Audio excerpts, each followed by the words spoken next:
In many workplaces, you will wear a uniform. In some workplaces, there are risks or hazards. If so, you will wear special equipment. This is called personal protective equipment, or PPE. There is different PPE for different jobs and work sites. You must wear the correct PPE for your job. Sometimes employers give you personal protective equipment. In some jobs, you will have to buy it yourself. Employers must teach you what hazards there are and train you to do the job safely. In Canada, safety laws protect you, but you must also know how to stay safe. Listen to your employer and take steps to protect yourself. In workplaces where there is machinery, you must wear the right clothing to be safe. Wear long pants and a long-sleeved shirt. Tie your hair back and leave jewelry at home. Do not wear loose-fitting clothing like long shirts or skirts to work. If you wear a religious head covering, like Aisha, make sure that it is fitted securely and tucked in. Basic PPE will protect parts of your body that could be injured in an accident: head, feet, eyes, ears, and hands. The kinds of PPE you will wear at work depends on the job. In some workplaces, you will wear a hard hat to protect your head from falling objects.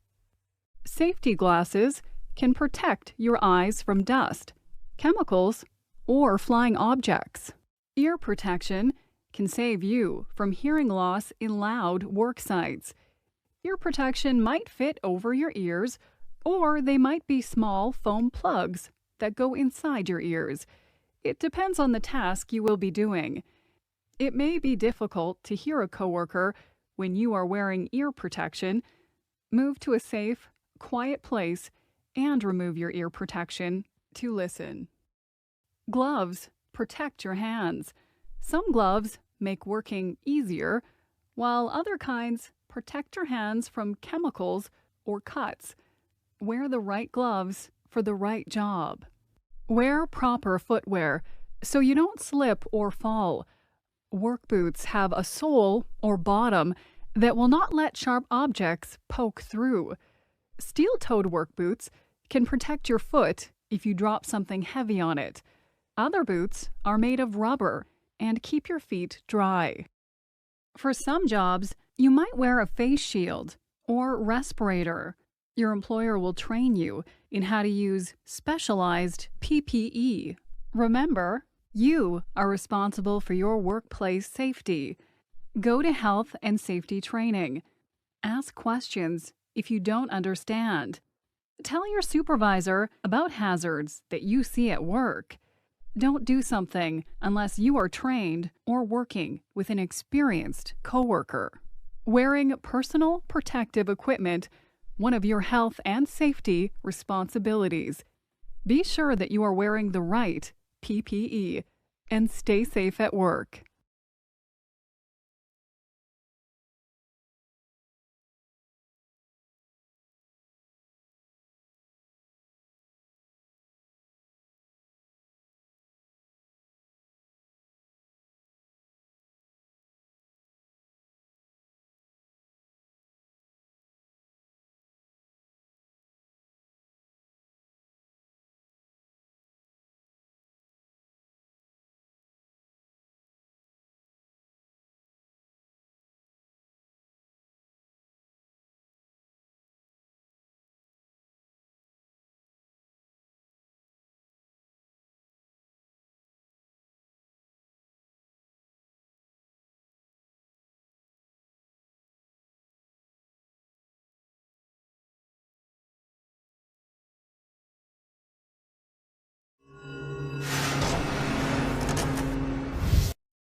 No worker should be subject to violence or harassment in the workplace, but unfortunately, many are.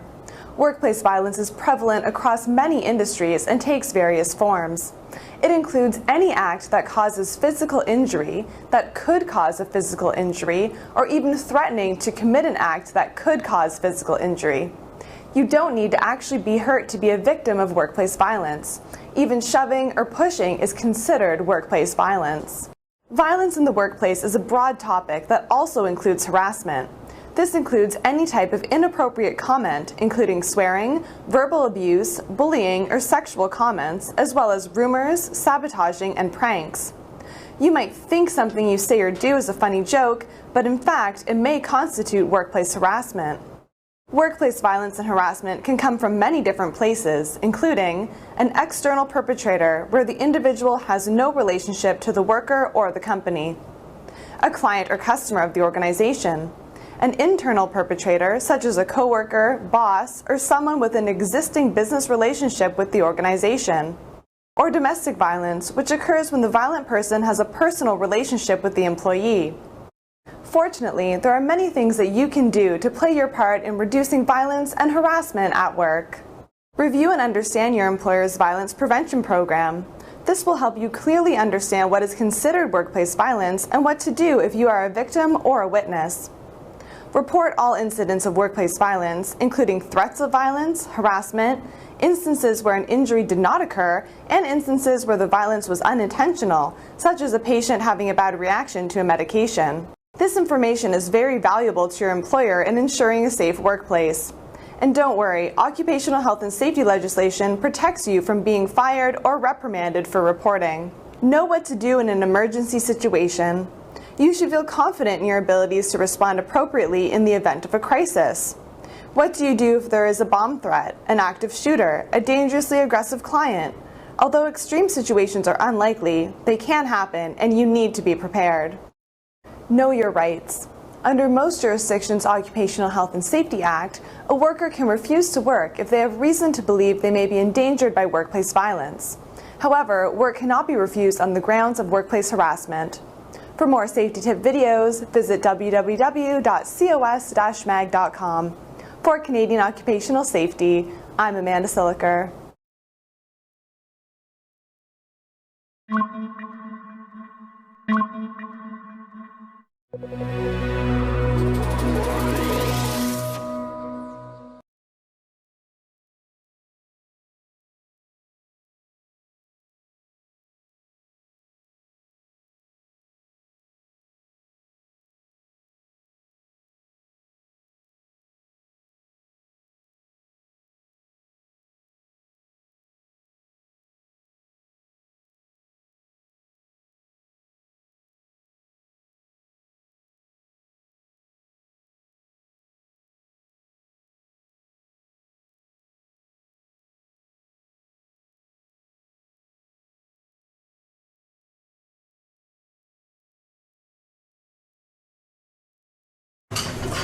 I'm the sous chef here. With any luck, I should be head chef by next year. I've got this amazing fiancé, who I won't be marrying this weekend, because I'm about to be in a terrible accident. But really, I should have cleaned up the grease over there. And they should never put the deep fryer so close.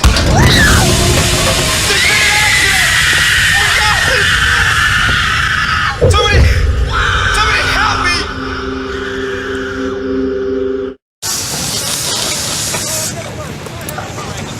I'm working overtime because I want to take my family on a nice vacation.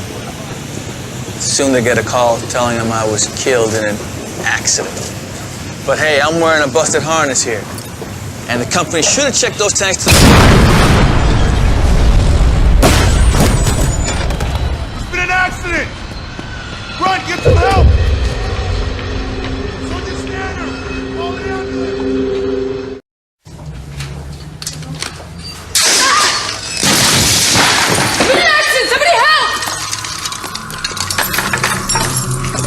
Accident? There's no accident. The company should have replaced that ladder years ago. I knew I shouldn't have reached over like that. And why isn't there a strict policy about two people doing a job like this?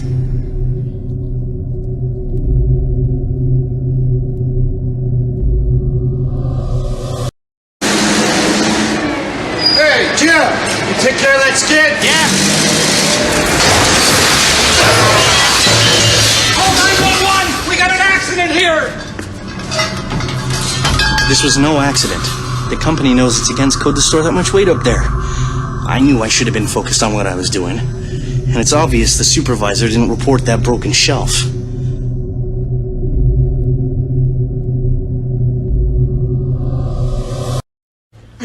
James was with our company for 10 years before this tragic accident.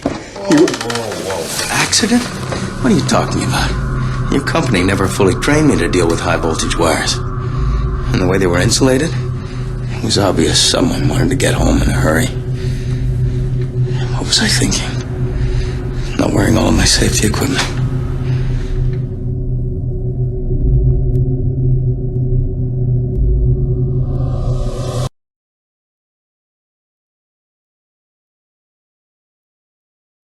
Staying safe and healthy at work. It's your most important job. But when it comes to hazardous products, how do you know what's in your workplace? And if you use hazardous products, how do you protect yourself and those around you? And what do you do if an accident happens? Well, that's what the WHMIS 2015 program is all about. The Workplace Hazardous Materials Information System. It's there to make sure you get the answers and information you need to stay safe. But remember, these questions are the key.